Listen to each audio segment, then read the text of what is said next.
ঈদ ছাড়া দেশে সিনেমা বাজার একেবারেই জমে না। সংশ্লিষ্টরা কেবল ঈদ এলেই সিনেমা মুক্তির প্রতিযোগিতায় মেতে ওঠেন।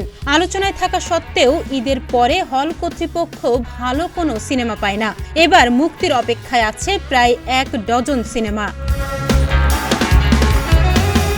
সিনেমা সংশ্লিষ্টরা বলছেন, সিনেমাগুলো বছর জুড়ে ধারাবাহিকভাবে মুক্তি পেলে প্রেক্ষাগৃহে দর্শক ফিরবেন। কারণ হিসেবে তাদের ধারণা, সিনেমার পোস্টার, টিজার প্রকাশ হওয়ায় এক ধরনের দর্শক চাহিদা বেড়ে যায়।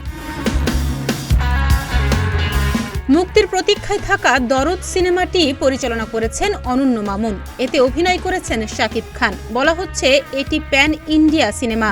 এর টিজার প্রকাশ হয়েছে ঈদের আগেই। এই সিনেমায় শাকিবের বিপরীতে অভিনয় করেছেন বলিউড অভিনেত্রী সোনাল চৌহান।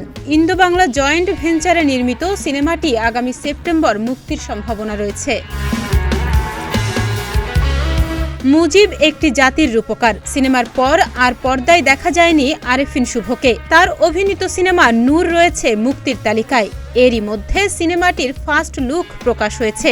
এটি পরিচালনা করেছেন রায়হান রাফি। এতে শুভর বিপরীতে আছেন জান্নাতুল ফেরদৌস ঐশী। একই অভিনেতার অন্য সিনেমা নীলচক্র, এটিরও চলতি বছর মুক্তির সম্ভাবনা রয়েছে। এতে শুভর বিপরীতে রয়েছেন মন্দিরা চক্রবর্তী। এদিকে ঈদুল আজহায় মুক্তির কথা থাকলেও সরে যায় সানি সানোয়ার পরিচালিত এশা মার্ডার কর্মফল সিনেমাটি। তবে এবছর যে মুক্তি পাবে সেটা মোটামুটি নিশ্চিত। সত্য ঘটনা অবলম্বনে নির্মিত এশা ছবির নাম ভূমিকায় রয়েছেন পূজা এগনেজ। পুলিশ অফিসারের চরিত্রে অভিনয় করেছেন আজমেরি হক বাঁধন। এদিকে সিয়াম বুবলি অভিনীত সিনেমা জঙ্গলিও ঈদে মুক্তির ঘোষণা দেয়া হয়েছিল, কিন্তু অজ্ঞাত কারণে সেটিও সরে যায়। সমালোচনা এড়াতে সংশ্লিষ্টরা কাজ শেষ না হওয়ার অজুহাত দেখিয়েছিলেন।